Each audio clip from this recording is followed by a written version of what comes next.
The following podcast is brought to you by the Johners Podcasting Network, found exclusively at wrestlingwithjohners.com. Very fortunate to be joined by one of the streamers of the five pillars, I like to call it, Mr. Tesh. How are we doing, man? Good, mate. You? Thanks for having me on. I like that intro. I like that intro, buddy. Like, that's dope. You might have to tap in with me and get me sorted out for something like that. Definitely, man. No, where do we even start? All right, this is your show. Where do we even start? You're the jack of all trades, aren't you? You got YouTube, streaming, TikTok. You pretty much do it all. What's the most that people know you from? Is it TikTok or YouTube? I would say TikTok and Twitch. That's kind of where I got my start. Was Twitch, and then blew up with my old account on. Oh, I don't even need to say old account. I guess I can say the old Straight Shoot account, and then we made some business decisions, and restarted everything, and it was just a better decision, and it was good. And yeah, so Twitch and TikTok. So for you, for people that don't know you, what is the best way to describe you? Streamer, reaction person? Pro wrestling lunatic. That's probably no, honestly, I it's weird. And this is I've been asked this question so many times. I've answered it so many different times, and I think I've finally figured it out. I'm the kid. I'm the adult with adult money that still loves the stuff he did when he was a kid, if that makes sense. I invested a lot into getting away from the traditional 9-to-5, and somehow was lucky enough to be one of them that was able to do it. So I'm just a wrestling fan, a sports fan, a lover of the business. It's with how good and how major and the growth that is coming out of professional wrestling right now. I really think that this is probably one of the best times if you wanted to kind of do something like this. It is the time. The products, and I'm not just talking WWE and AEW. I'm talking the products everywhere. Progress, Destiny, Smash, OVW, GCW, like everything. Independence. Like if you're not watching it, HOG out of New York. Like if you're not watching the independents and you're just watching like the mainstream stuff, you're missing out. Everyone's reacting like, oh, Tongaloa, Tamatonga, Jacob Fatu. These guys are so good. And I'm like, I know. I've known, because I watch all the product. Mm-hmm. So to answer the full question, I think it's just like one of those ones where like I found my niche late in life. I'm not gonna say late in life. I'm not even 40 yet, but I found my niche where I can get up in the morning and be excited about what I'm going to do for work. Definitely. I mean, when I reached out to you, you sent me your calendar, and I was like, appointment, gym, free, coffee, just for example. And I was like, fuck me, God, this guy's busy. Where do I fit in? In fact, you meant we should have done this on the 5th of September, but with me, I got changed from nights to days or whatever it was. But honestly, I'm so glad I'm doing this. I recently had Minnie on. MinniePortable. I love Minnie. She is a fantastic and beautiful human being. If anybody doesn't follow her, make sure you're following MinniePortable on all platforms, because she is one of the most genuine, one of the smartest human beings I've ever met in my life. I don't know what conversation you guys had, but I'm privy to know what Minnie did in her past life, and one of the most intelligent women I've ever met in my life. Definitely. Like I said, she's one of the five pillars, I like to call it, and stuff. And she, unbelievable content. I mentioned on one of our conversations with her that she gets really riled up, in her streams that she does, and she just burst out laughing. I said, "What do people actually do that makes you annoying?" And then she told me, and I was like, right. So then I just made a little joke, and the conversation just flowed like it is with you and me. Yeah. And I think that it's like you, if you're going to be speaking to someone, or if I'm speaking to you, you just want the combos to flow and then bounce off each other. That's what you want. Because I've worked with any conversation that I want to have, and if I'm comfortable with someone, I want to make sure it's like we're sitting down at the pub having a pint, and just on a night out, not on a sesh, but just comfortable night out, sitting at the table having a few pints, just shooting the shit. So unbelievable, man. And can we swear in here? Because I got my bleep button if you need it. No, we can swear if you want. Okay, cool. Anything. It's like I had Black Dahlia on yesterday, and she was swearing, and I was like, she says, "Oh, is it PG?" I says, "You do what you want." You know what I mean? Fair enough. You do what pleases you. So how long have you been doing this? You've been doing it a fair few years, haven't you? What year is it? 2024. So I'll give you the backstory. I've told this story a few times, but I've never actually seen one of the pods that I've done. So I'll tell the story again. Hopefully I see this one. Today, the recording of this, as of this recording, it is September 11th at noon Eastern. Mm-hmm. It has been exactly 4 years to the day. Wow, that's interesting. To the day that the idea was put in my head. It was COVID. I was in Victoria, British Columbia, Canada, celebrating my uncle's retirement from the Canadian Navy and his 61st birthday. It's my uncle's birthday today. And I was over there and we were having a couple of pints on the back patio because we were not allowed to travel. We had some mandate. If you didn't have the vaccine at the time, you weren't allowed to go out and do anything. So we were just sitting on his back patio. And he basically said, he goes, "Can you name the starting 11 of Liverpool's Champions League final team in 2005? And I think I named 7 players. And then he said to me, he goes, "Can you name every winner of every match from WrestleMania 17? And he goes, "That's what you have to do for a living." And I came back from that trip, pitched an idea to my old business partner, and we ended up working on something, and it just went and just worked. So, so it's been 4 years. So 3.5 since we started, and then it's been 4 years since the idea came into my head. Yeah. So when did you first notice to start becoming like, fucking hell, this is actually going somewhere? After our first 5 TikToks on the old Straight Shoot account, where we went from 0 to 15,000 in like a week, we realized we had something with Guess the Wrestler, and that became the motivation. That's mad. Yeah. So we'd never seen growth like that. Well, seen it since, but never seen growth like that on social media. And even social media people that we talk to, they're like, "Your numbers don't make sense. Like you must be botting or something." And we're like, "No, we're just doing consistency." So, yeah. Is this your full-time gig? Yep. Yeah. I quit my 9 to 5. I was corporate 9 to 5 beverage alcohol sales.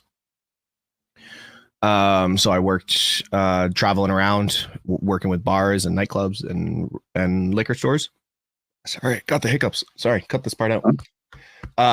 No, I was working there, and I just got sick of it. I got sick of a boss that didn't give a shit about you, and I knew I loved this more, and I saw enough income coming in where I was like, okay, you're gonna take a hit for a bit, but you can make it work. So there you go, and made it work. I mean, you mentioned you do Twitch, you do YouTube, you do TikTok. So pretty much this isn't, like you mentioned, this your full-time thing. So you've got everything coming in. What would you say the biggest opportunities that you've had since starting this? Biggest opportunity. There's 2, and it's both WWE. We worked with A&E back in 2022 for A&E's Superstar Sunday. So I got to do a commercial for A&E. It was only me and my old business partner, Stone Cold Steve Austin and Chris Van Vliet, that were asked to do it. or that ended up doing it. So we ended up doing a commercial for them. And then, took a meeting with WWE at Money in the Bank this past year. Conversations with TNA. Obviously, I work with GCW pretty close. There's been quite a few really cool opportunities. Nothing that has been like a lot of longevity, but those are in the works. I can't talk about those, but like those opportunities are really coming. There's an opportunity with Fight Network right now. I'm dealing with them. Okay. I'm I know this is a cool one that I can pitch now. I'm actually I have a deathmatch company out of Tampa, Florida, that is flying me down to Tampa in October to be part of their first annual show. So they're called Florida Deathmatch Carnival. They're on Instagram. They're very small promotion, but they're flying me down. They're going to be doing some really cool deathmatch scene down there because Florida's known for it. So I'll be down there with them. And on the same night, imagine how this works out. Imagine stars aligning. I am obsessed with micro wrestling. I love the entire crew at Micro Wrestling. And literally 3 miles on the same night, 3 miles away, Micro Wrestling is hosting a show an hour after my first show ends. So I'm literally going from Florida Deathmatch Carnival straight over to Micro Wrestling. So I'm going to be working on October 25th, I believe, with Florida Deathmatch Carnival and Micro Wrestling in the same night. Talk about pulling double duty, yeah? Yeah, just call me, what was it?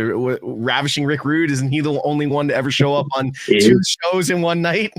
Yes, definitely. That's crazy. I mean, honestly, for people who, like, there's you, there's Santi, there's Conman, there's MinniePortable, there's Heel Josh, there's WheezyBlonde, that's like the top 6, I'll call it. Mm-hmm. There's other ones like I see on YouTube and Twitch and other little bits that's coming up.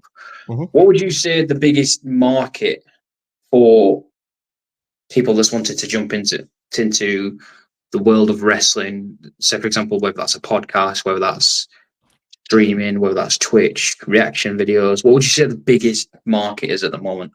I wouldn't say there's a big market. I would say the business is the market.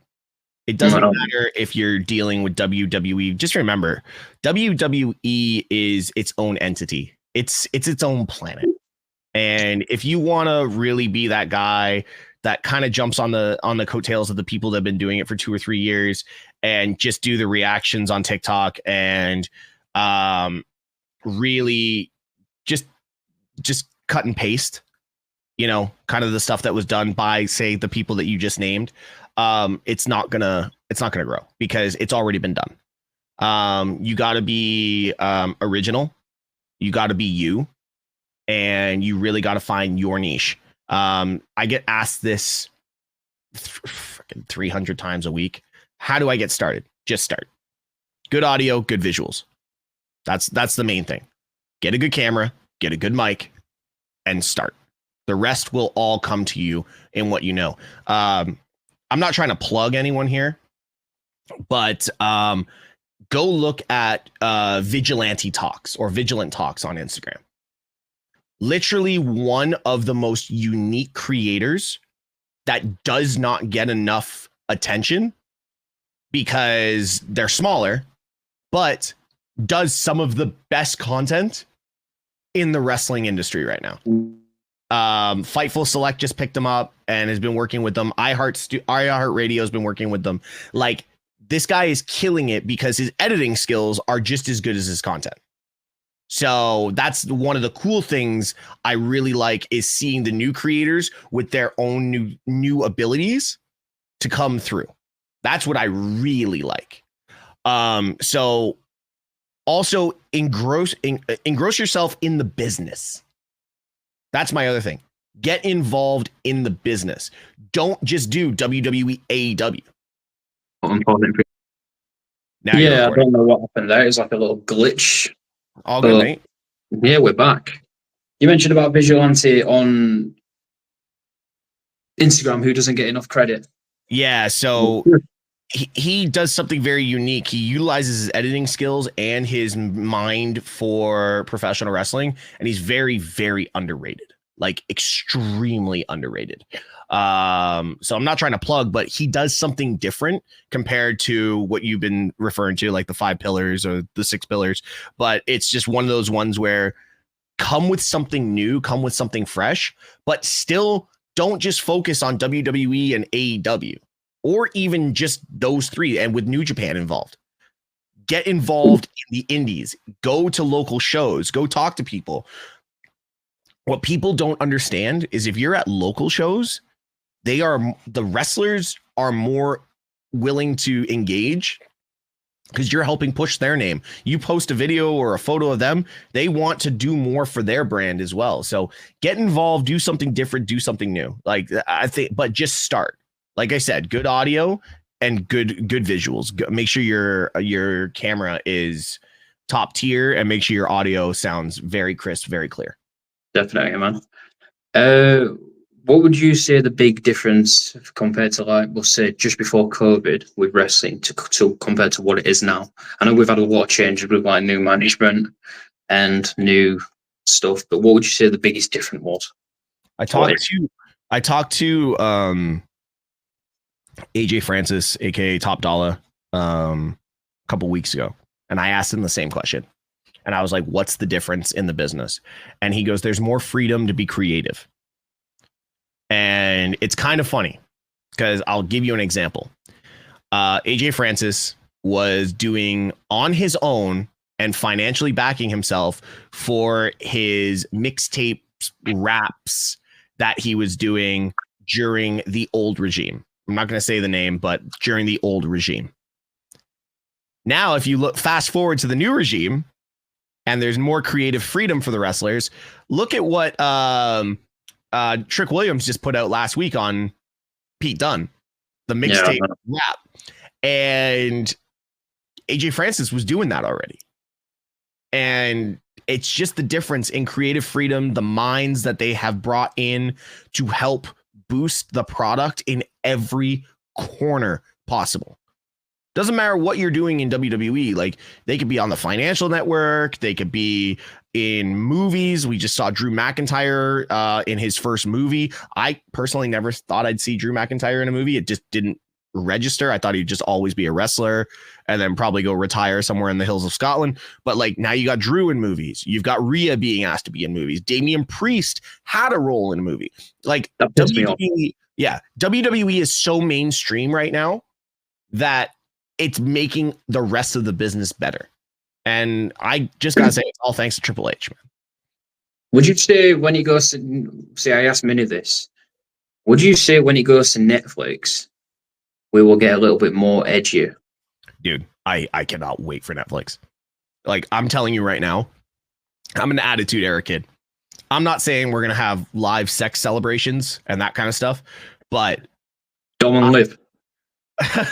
Please God, no. I that mustache is bad enough to see on television. I don't know if I want to see him without his shirt on. But no, I not saying anything against Liv, but you know what I mean. No. When you see wrestlers like like Drew McIntyre on Chris Van Vliet's podcast. Mm-hmm. And Chris Van Vliet asks him a question, and the response by Drew McIntyre is, come on, Netflix, because Drew likes to use certain words. And those certain words are currently not allowed. But guess what? Netflix, they don't have to answer to anybody. They don't. No. And the cool part is, I really enjoyed that clip on Chris Van Vliet's pod. If you haven't seen it, go watch it. There's a word that is privy to us who grew up British Isles that is very cringed upon in the US, and that is apparently Drew's favorite word. So I don't think WWE is going to allow that, but I think we're going to get right on that borderline. So I'm really looking forward to the Netflix era, and I do think we are going to get more aggressive content. 100%. Do you think SmackDown's always been the show for me?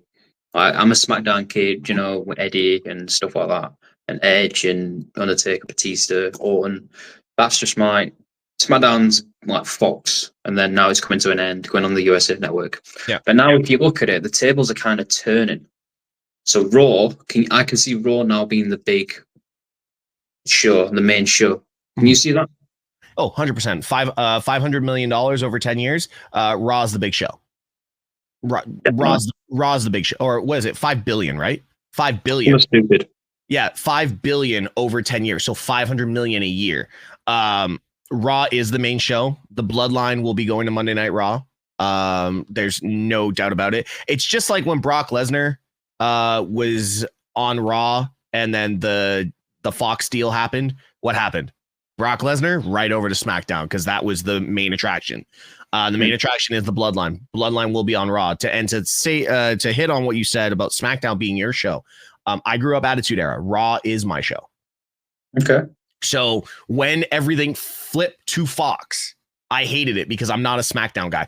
Don't get me wrong. I'm an Eddie Guerrero fan, and I loved the product, early SmackDown product. I loved that. But like early 2000s, I love that product where they were trying to build up new talent. So I really enjoyed watching that. But then in between the Bloodline and the end of like 2010, I was never real. It was just a show to watch for me. You know, so with it going to USA, I personally believe it's going to go 3 hours, because SmackDown does need 3 hours. But Monday Night Raw is going to be the head show again. It will have the major talent. It will have the better storylines. I just think I'm so excited for Netflix. Like, I'm counting the days. It's up on my calendar here. Yeah, I can't wait. Because like you mentioned, they don't have to answer to no one. No sponsors. There'll be no commercials. There'll be nothing. Nope. So that's going to be amazing. A lot of people are complaining that the rate and cost of Netflix is going to go up. I'll be happy to pay it. See, and this is a conversation that a lot of people are arguing. Like, are you going to be happy to pay for it? Yeah, man. I'm a wrestling guy. This is what I do for a living. I've watched Monday Night Raw since the first episode of Monday Night Raw. Not a lot of people can say that unless you were born in the 80s. Yeah. I remember the first episode of Raw. Yeah, well, Netflix, if you think about it, it's been about for, I don't know, I want to say 10 years or something crazy like that. Just over a decade. Yeah. Yeah. And when it first came out, it was like, I don't know, £7.99 for the UK. Mm-hmm. And then it went up to £10, well, £9.99. Yeah. Then it went up to £12.99, and then £15.99. And then now in the UK, it's like £18.99. But over 10 years, it's nothing, is it? Here's the thing. I don't want to sound egotistical or cocky or anything. I don't even know what I pay for Netflix. I don't. I literally just let it run off my card. I know it's on a certain card, but I've never looked at it to see what I pay. I don't know what the cost in Canada is. I know it's going to go up, but Netflix is my go-to. I don't have TV. I have Netflix. I have Sportsnet here in Canada. And YouTube. And YouTube. That's it. That's all you need. Oh, and Triller, because I do a lot of independent stuff with GCW and that kind of stuff. And so Triller. But Triller's like $7. So yeah. I'm looking forward. Go ahead. Sorry. Would you say The Rock has played a big part in this year being successful for WWE? I don't think the Netflix deal goes through without The Rock. And I think that's why The Rock got put on one of the main reasons The Rock got put on the board. Yeah. Just remember, The Rock and Nick Khan have been friends for over a decade. It's true. Right?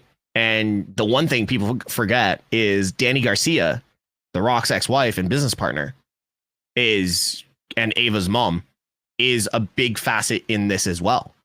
She's just as involved as The Rock is, but just behind the scenes. 100%. A lot of people don't give the credit where credit is due. And I think Triple H with his mind for the business is the perfect, because just remember, he learned from the last guy. He learned everything from the last guy. But when now you have Nick Khan, who is just a business genius, you have the funding of TKO and Endeavor. Cool.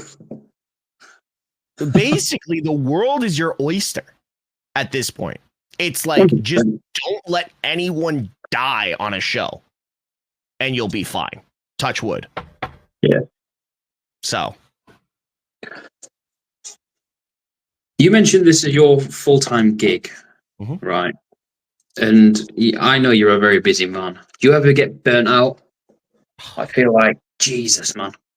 Dude, it's funny you asked that question. I'm going to say the last probably 14 days, maybe last actually since SummerSlam has been the hardest run I've had as a content creator. And it's not, here's the thing. Burnout is overused, I think. I think it's one, creativity. Like you can only come up with so much. Two, it's like you give up a lot when you decide to go into business for yourself. And that's, I think anyone that's in business will agree with me. Like relationships, not see family a lot. Like being able to go out on the weekends, go camping, or like, I don't camp, but like just ideas. Go camping, go out to the restaurants with like your group of friends. Like you give up a lot when you decide to do this for yourself.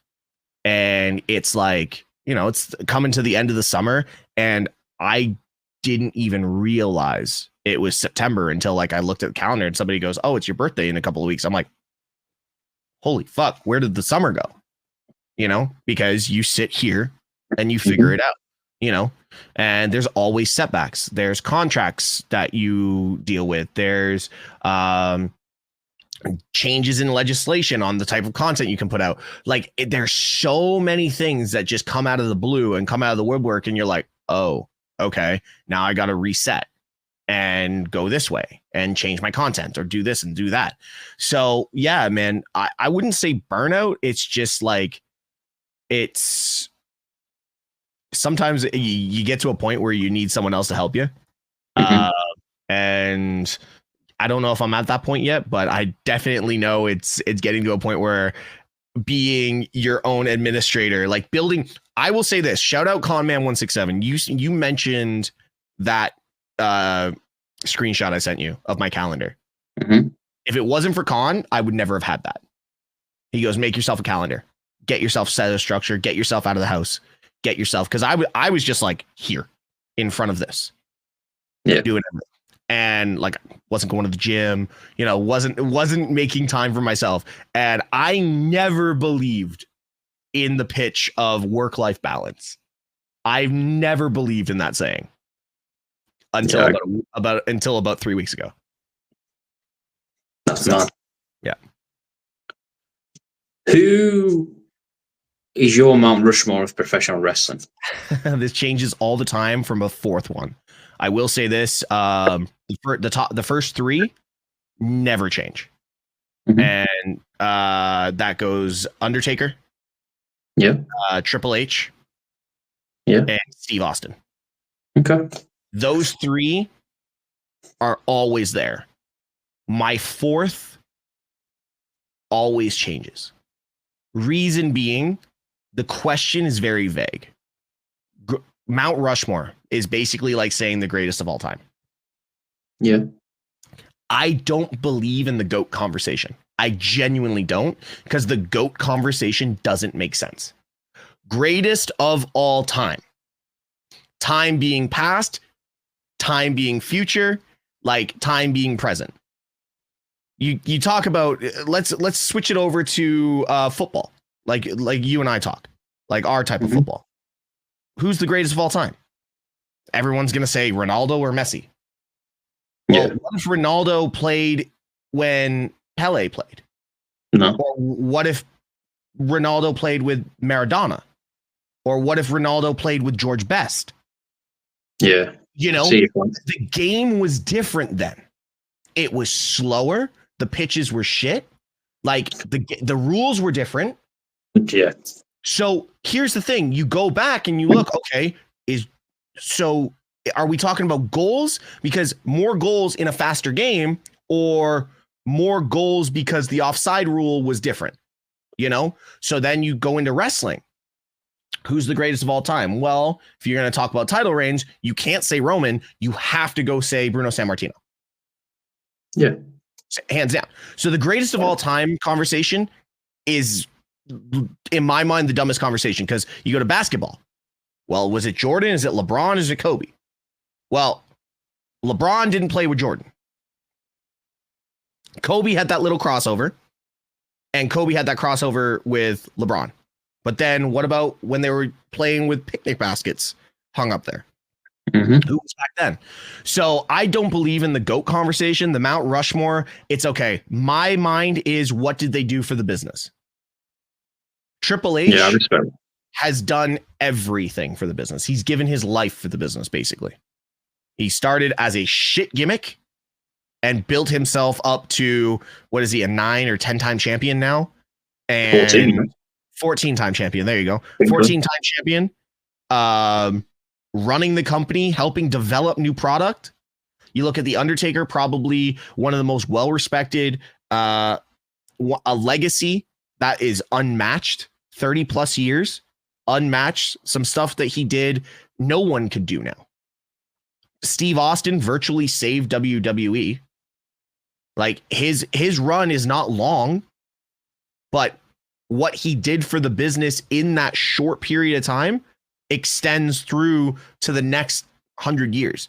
They're still using, you guys do know Steve Austin is the number one selling merchandise in the WWE right now, and it has been for the better part of 2 years, because they continuously use the 316.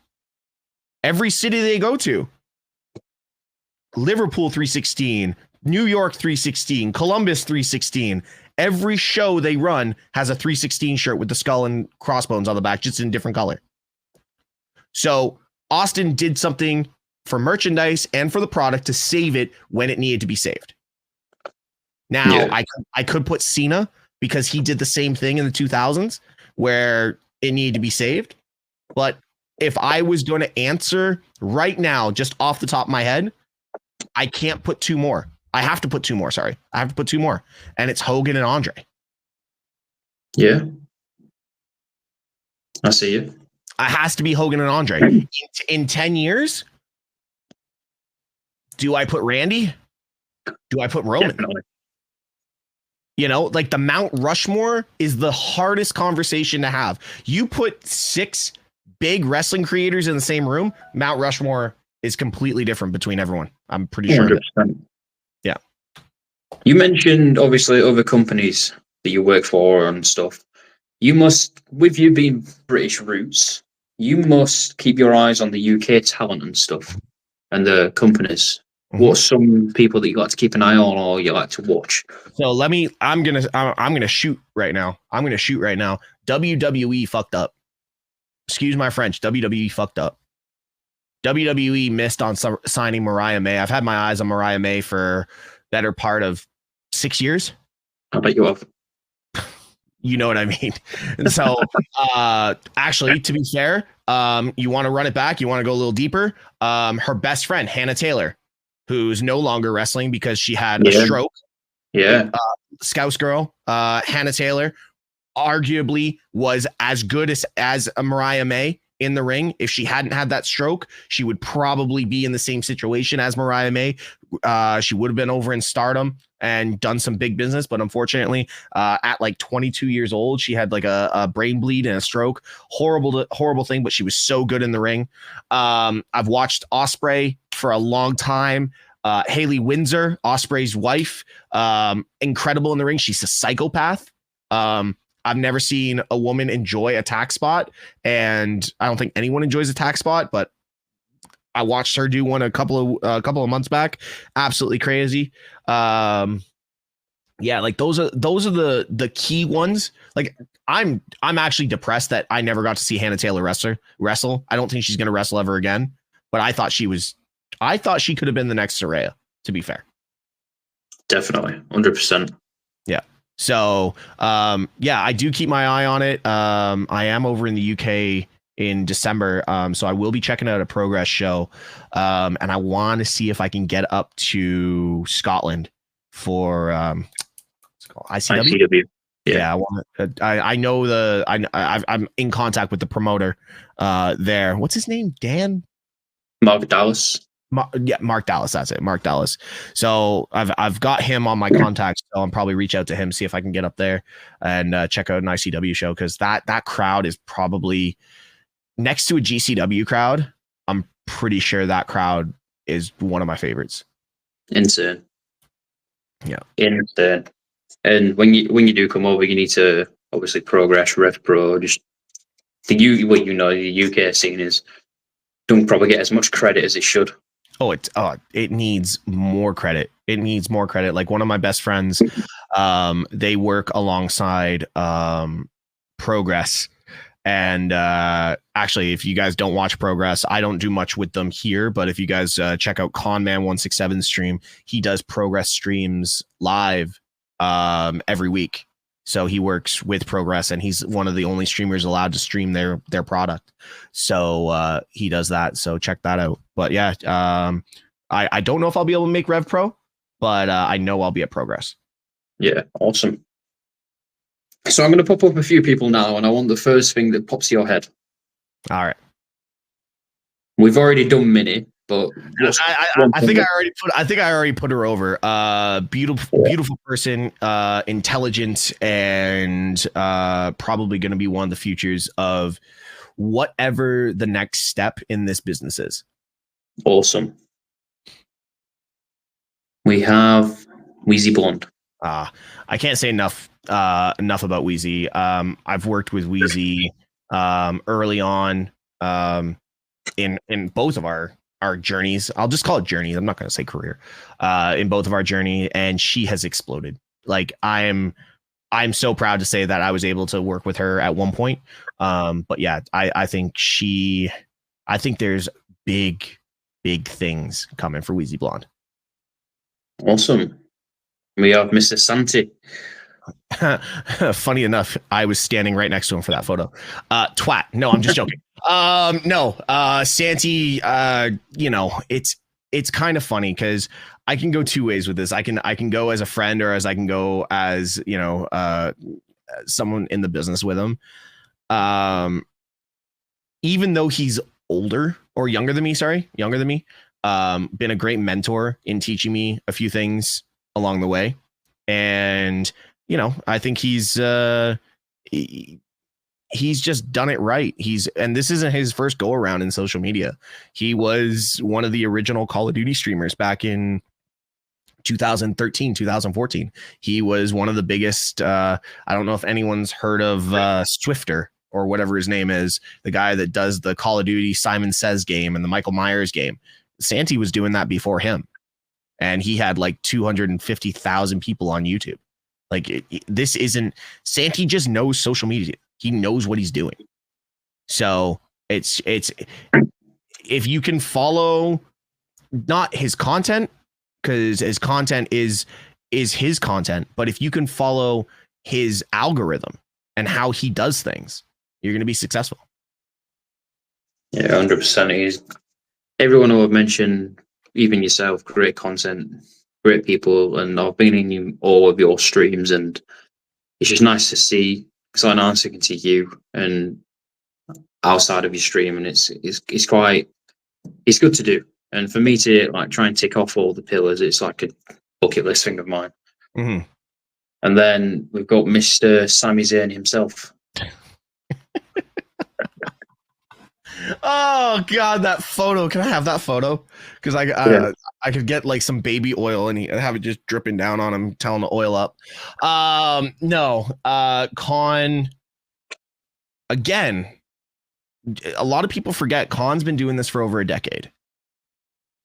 Khan's been doing wrestling. He was the OG. So a lot of people might have passed what he's doing, but Khan was the OG of wrestling content.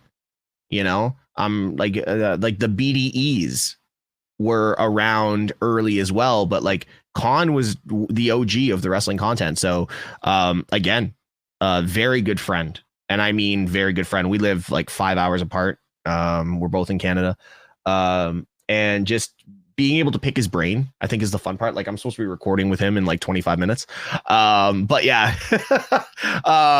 no, just being able to pick his brain and get ideas and learn from him, like it's great. Like a lot of people, like once you figure it all out, like a lot of people really tend to help each other out in this industry. Yeah, and I like that, because what I found is I've interviewed guests. I've interviewed Jacob, Zilla, Lizzie, Evo, like loads of people from the UK and abroad.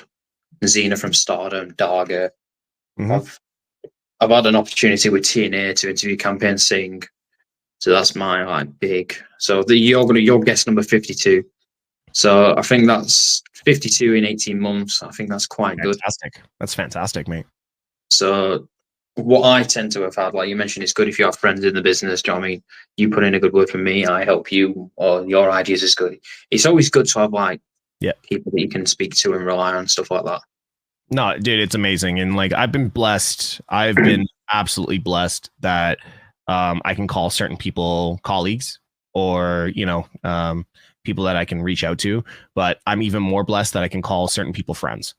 And they do say you don't have a lot of friends in the wrestling business. And it's kind of funny because sometimes now you look around and it's like, okay, well, we're not, as much as Jim Cornette likes to call us a bunch of fucking marks. Jim, I heard what you said about me. I will say that, you know, there are some really good friends in the wrestling business, and we're a part of it. Like, we're talking to WWE, we're talking to AEW, we're talking to TNA, we're talking to the indies.